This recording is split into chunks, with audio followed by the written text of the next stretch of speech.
Siddaramaiah has been formally summoned to Delhi by the High Command and he's leaving at 1 p.m. is what we know, while DK Shivakumar has not been invited by the High Command today. Interesting developments from the Congress's camp in the state of Karnataka, where we hear that Siddaramaiah has also had to fly to Delhi at 1 o'clock today to meet the Congress High Command.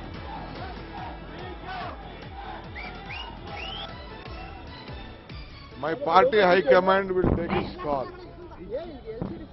I have not decided to go to Delhi still, because today I have lot of my people coming from all over the state. I have some small rituals in my house. Today is my birthday. Today is my birthday. So some pujas, I have to go to my temple, which I believe I have to go there, seek his blessings. Whatever job I have to do, I have done. Whatever job I have to do, I have done. But in fact, from DKS previously also, wherein he said that it's his birthday today and that he's not going anywhere. He also said there are lots of people coming to meet me. But what is really brewing? Is there a snub really to DKS? Because Siddaramaiah is going to Delhi, or has DKS been summoned or has been asked to go and he will be going at a later stage? All that is in fact being speculated right now, and I'm going to go across to my colleague Nabila, who's been tracking that very closely. Nabila, is DKS not going because he's celebrating his birthday, as he says? Lots of people coming to meet him, workers, supporters of the Congress, or is he not going because he's not been asked to come yet? What are you picking up? Right, there is no way that DK Shivakumar will refrain from leaving to Delhi if he was summoned by the High Command. Even if it was birthday, rain, shine, storm, floods, whatever be the situation, DK would have shot to Delhi if he got a summons from the High Command. But what we hear here, and a strong buzz on ground, is that only Siddaramaiah has been asked to arrive into Delhi.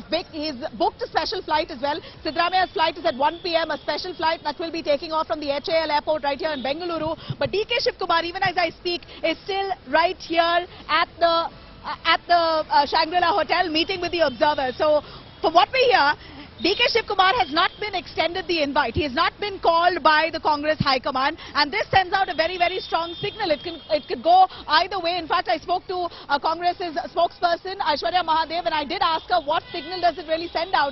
And Aishwarya says it could be either way. It could be on one hand that they're calling Siddaramaiah to pacify him, to accept that DK should be the chief minister, or the other way around, that they're calling Siddaramaiah because they want to have a conversation with him because they think he's fit to be the chief minister this time. Whatever way this goes, this is certainly a lot of commotion that's created on ground here for DK Shivakumar as well as Siddaramaiah's fans. DK Shivakumar's fans are putting enough and more pressure tactics, where a batch of them have gone to Siddaramaiah's house protesting for DK Shivakumar to be the chief minister in front of Siddaramaiah's house. And even right here at the CLP meeting which took place last evening, we saw a lot of DK Shivakumar supporters waving flags, shouting slogans, and basically putting enough and more pressure on the Congress leadership to ensure that DK Shivakumar should be made the chief minister. But the big takeaway right now here, and what the day has begun with in Karnataka's Bengaluru, is that DK Shivakumar has not been invited by the Congress High Command, while Siddaramaiah has already booked his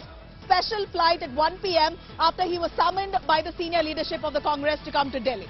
So, Nabila, I think at this point in time, the Congress's worst fears would be a repeat of what DKS has said already, as per your sources, that there's been a Chhattisgarh, there's been a Rajasthan-like situation where a rotational chief minister was promised, but that promise really wasn't delivered.